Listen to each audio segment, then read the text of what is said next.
आदाब नाज़रीन, मैं हूं सनम एजाज और आप देख रहे हैं ग्राउंड रिपोर्ट। और ग्राउंड रिपोर्ट में सबसे पहली खबर हम श्रीनगर के इनकाउंटर की करेंगे।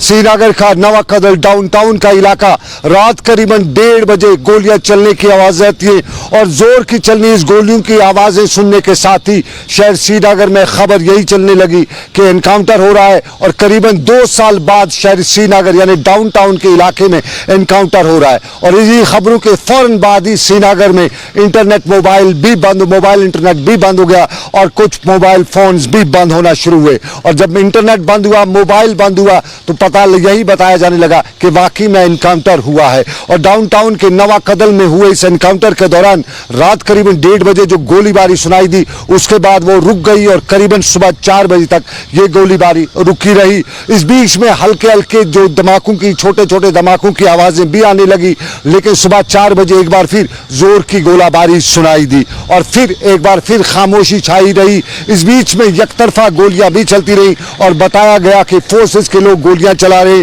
ताकि देखा जा सके रिवर्ट फायर होता है या नहीं होता है। एक स्ट्रेटजी गोलियां चलाने की, उसका रिवर्ट देखने की कोशिश, लेकिन इस सारे के बीच में अफवाहें कई और तरह की भी श्रीनगर में चलने लगी। और इन्हीं अफवाहों के बीच में सुबह करीबन 7 बजे फिर जोर की गोलीबारी होने लगी। और इस गोलीबारी के दौरान यही बताया जाने लगा कि अंदर के हालात बहुत कशीदा है। शहरी श्रीनगर का नवा कदल का गुंजान इलाका और गुंजान बस्ती में हुए इस इनकाउंटर के दौरान कई तरह के खदशात का इजहार भी किया जा रहा था। और खबर यह भी आई कि फोर्सेस के 3 लोग जख्मी भी हुए हैं, जिनमें एक जम्मू कश्मीर पुलिस का जवान है, एक STF का एहलकार है और एक CRPF का जवान भी है। ये जख्मी होने की खबर और इस सारे के बीच में दोबारा गोलीबारी शुरू और फिर वक्फे से ये सूरत हाल इलाके में पैदा हुई। और इसी सूरत हाल के दौरान जो कश्मीर के शहर खास में जो होता है वो भी देखने को मिला। और इस दौरान कई इलाकों में फोर्सेस की इजाफी नफरी भी तैनात की गई।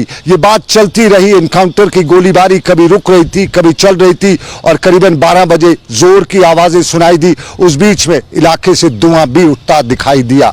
ये वहां के इलाके की सूरत हाल, लेकिन इसके फौरन बाद फिर गोलीबारी रुक गई और फिर 1:30 बजे जोर की गोलीबारी हुई। और 1:30 बजे हुई गोलीबारी के बाद यही बताया गया कि 2 मिलिटेंट मारे जा चुके हैं। और 2 मिलिटेंटों के मारे जाने की खबर की तस्दीक भी बाद में डीजी जम्मू कश्मीर ने एक प्रेस कॉन्फ्रेंस में की। और इस प्रेस कॉन्फ्रेंस में उन्होंने बताया कि इस एनकाउंटर में 2 मिलिटेंट मारे गए हैं, जिनमें से एक का ताल्लुक जुनैद अशरफ सहराई का नाम उन्होंने बताया और उसके साथ दूसरे का नाम तारिक अहमद साकिन पुलवामा के बतौर की गई। आपको बताते चले, जुनैद अशरफ सहराई का हिजबुल मुजाहिदीन में पिछले साल ही शामिल हुआ था और वो कोड नाम अम्मार खान के नाम से भी जाना जाता था। और जुनैद अशरफ सहराई हुर्रियत के सीनियर लीडर सईद अशरफ सहराई के फर्जंद है।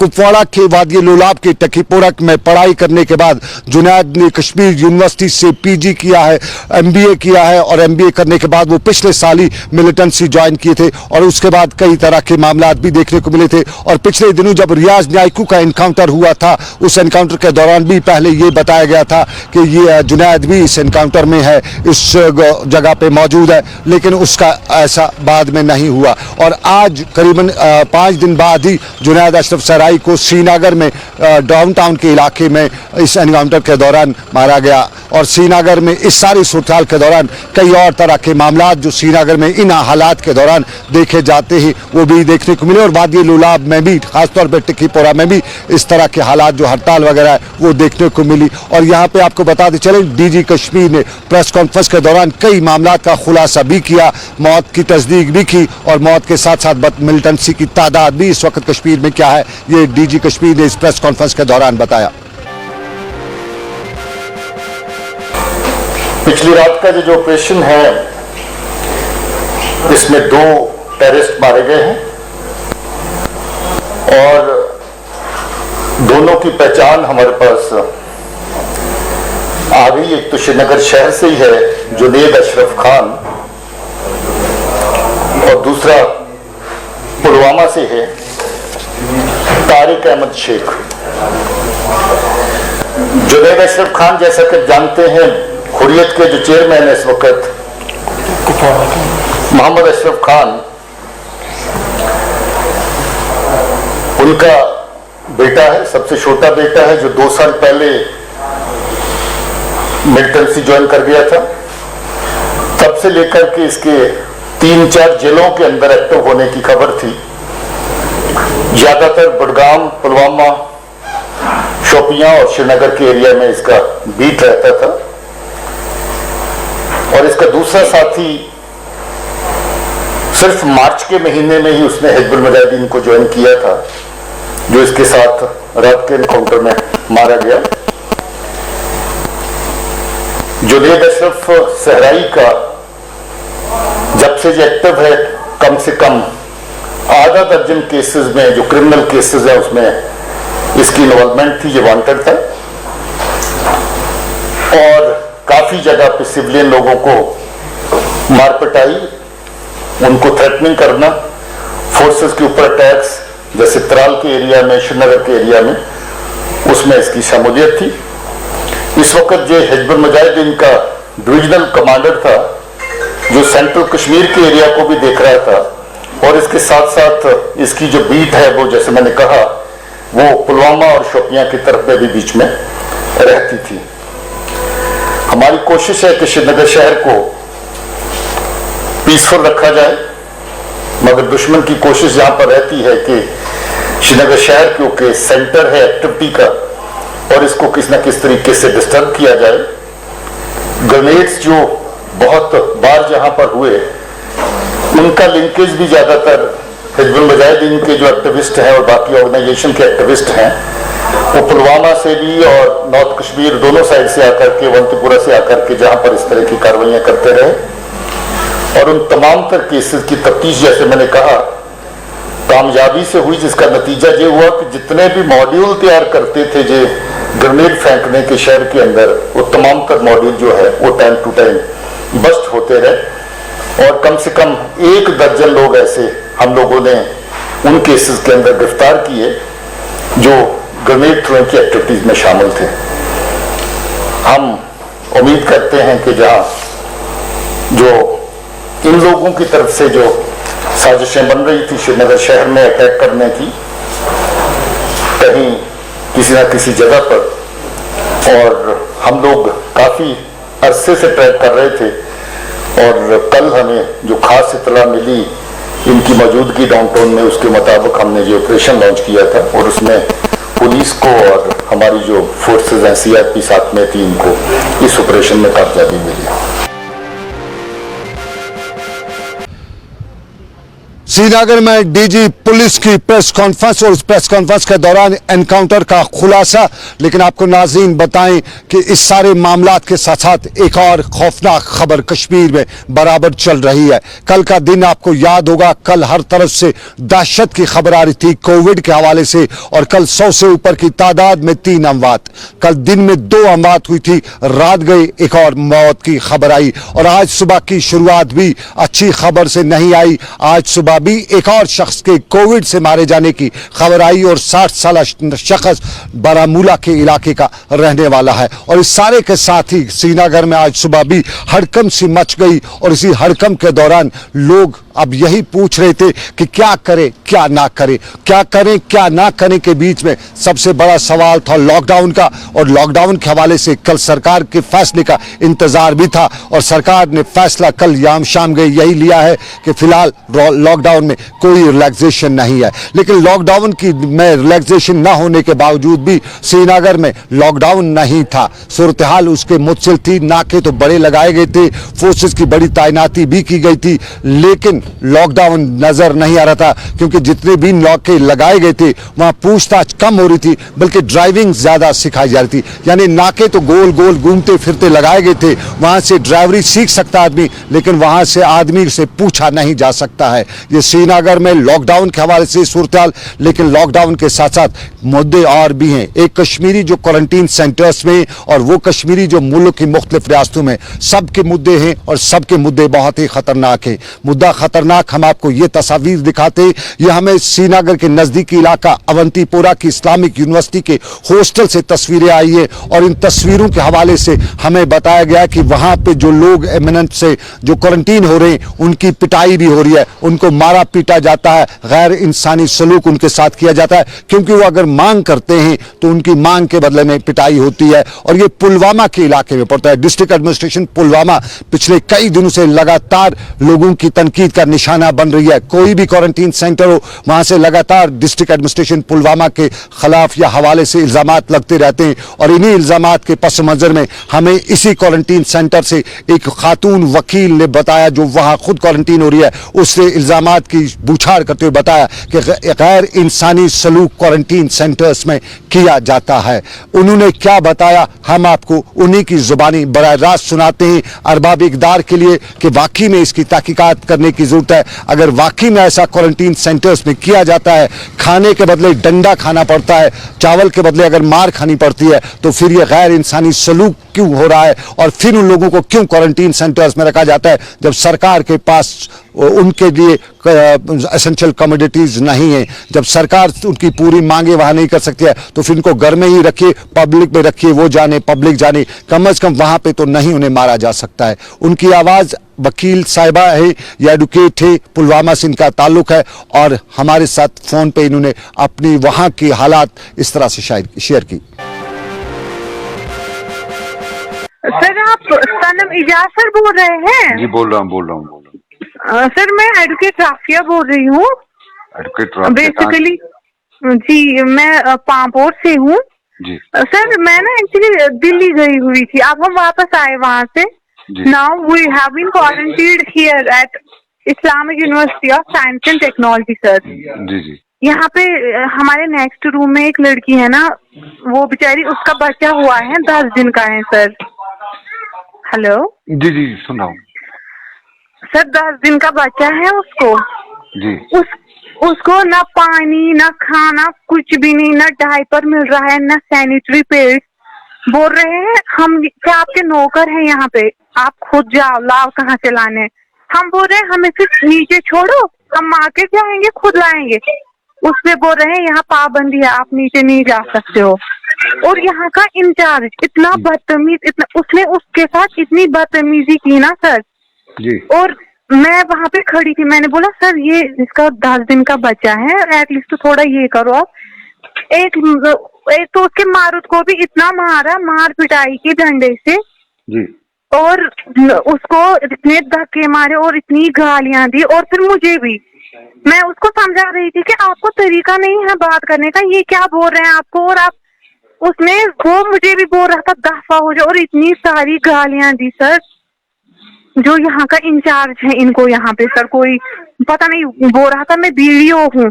अब मैं एक काम करूंगी, उसने उस मारूद को मारा ना, उस औरत के मारूद को सर, मैं आपको वो फोटो व्हाट्सएप करती हूँ, आप देखो, डंडे से मारा। मैं उसको बोल रही हूँ सर ये कौन सी गुंडागर्दी है, ये कौन सी बोल रहे हैं यही गुंडागर्दी कर के मैं वीडियो बन गया हूँ सर। नहीं, रीजन कि आप क्वारंटीन में हैं, वो क्या पागल आदमी है, वो आपको मारेगा, क्यों मारेगा? हाँ सर, हमने बोला उनको कि यहाँ पे सर देखो, सुबह हमें 7 बजे चाय मिली है, उसके बाद हम 3 बजे तक वेट कर रहे हैं खाने का।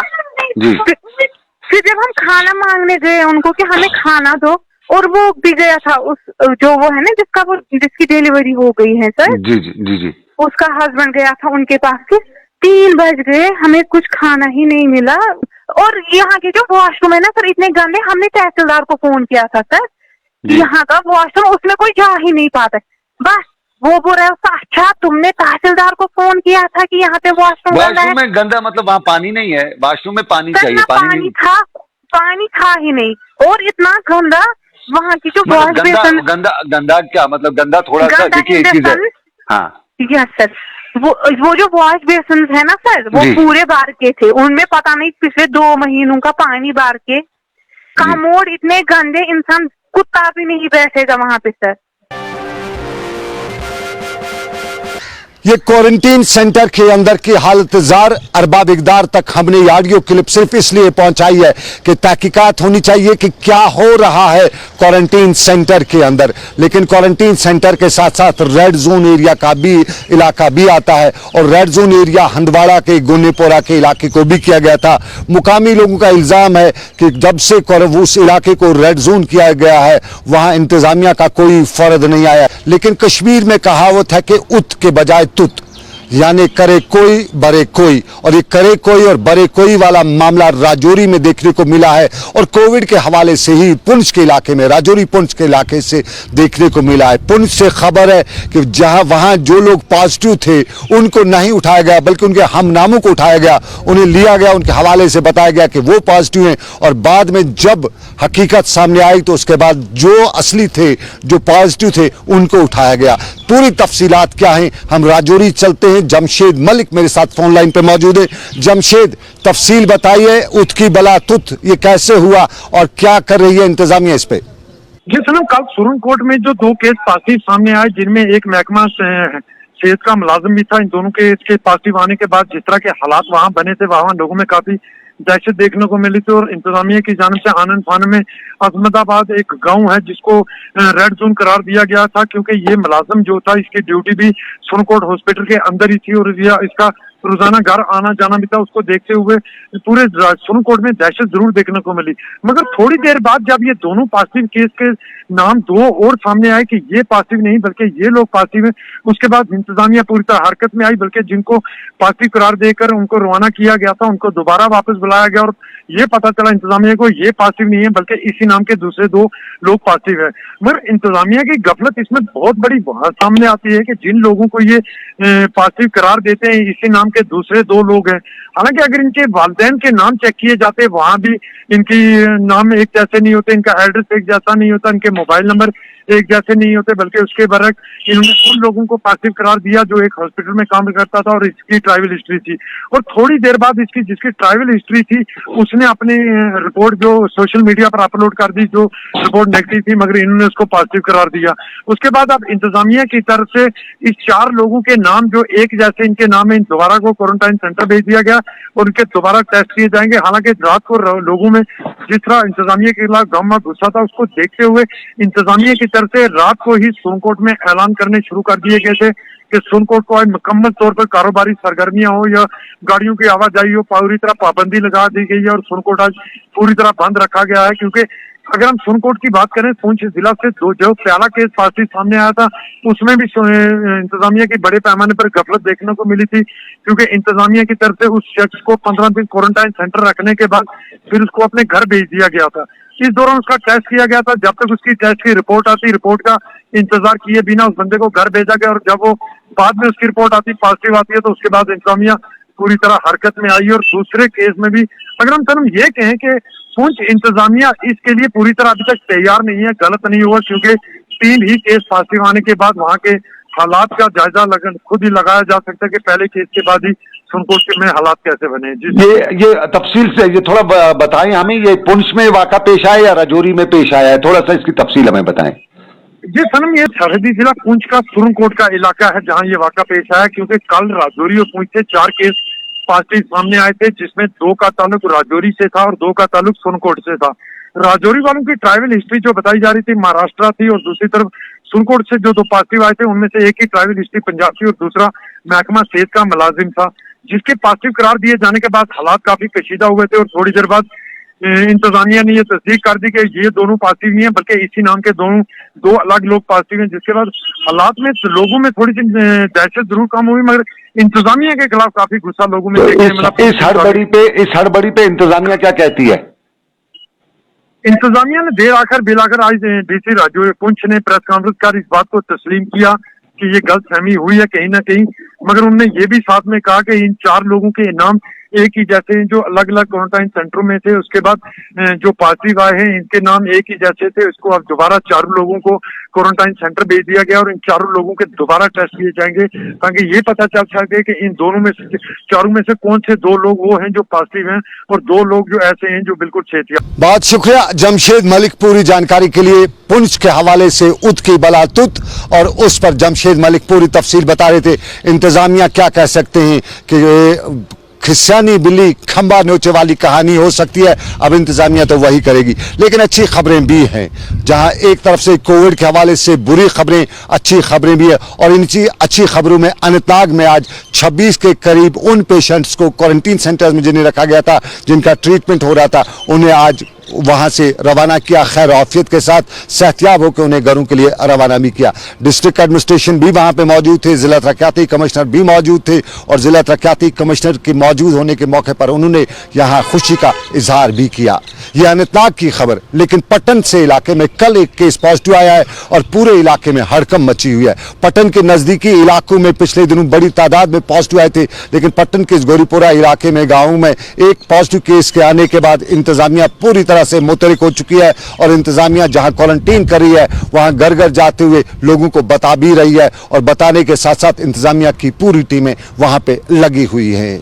और कुपवाड़ा में भी खुशी का माहौल था। कुपवाड़ा में भी कुछ पेशेंट जो क्वारंटीन हुए थे, जो अस्पताल में एडमिट हुए थे, वो सेहतियाब होकर घरों को वापस रहे हैं और वहां की इंतजामिया, वहां के दूसरे लोग जो हैं वो खुशी का इजहार तो करेंगे और इंतजामिया ये भी बता रही थी कि उन्होंने हर चीज उन्हें प्रोवाइड की है, लेकिन कितना सही बोला ये हम नहीं बताएंगे क्योंकि पिछले दिन लगातार हमें कुपवाड़ा के डिस्ट्रिक्ट हॉस्पिटल से खबरें नेगेटिव आती थी। लेकिन हम कश्मीरी की बात करें, इन हालात में हर कोई पॉजिटिव नहीं, नेगेटिव रहना चाहता है, कहता है कि नेगेटिव हूं, लेकिन कश्मीरी के पॉजिटिव होने की खबरें आपको हर बार मिलती रहेंगी।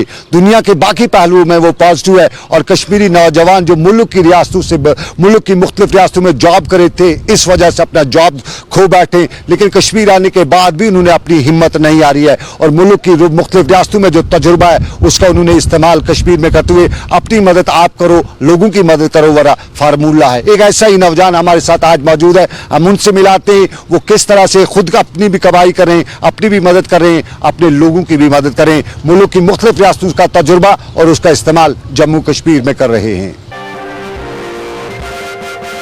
जी, मैं पहले फ्लिपकार्ट में बाहर जॉब करता था बेंगलोर में। मैंने पढ़ाई भी ग्रेजुएशन वहीं से किया था, तो मैंने वहाँ पर 2-3 कंपनीज में काम किया था, तो फिर 2019 में वापस आया मैं। तो आप यहाँ पे क्या कर रहे हो इस कोविड के दौरान? यहाँ पे किस तरह की मदद कर, अपनी मदद कर रहे हो, लोगों की मदद कर रहे हो? जी, मेरा जो एक्सपीरियंस था ई कॉमर्स का, मैंने एक प्लेटफॉर्म यहाँ पर बनाया, पनून बास्केट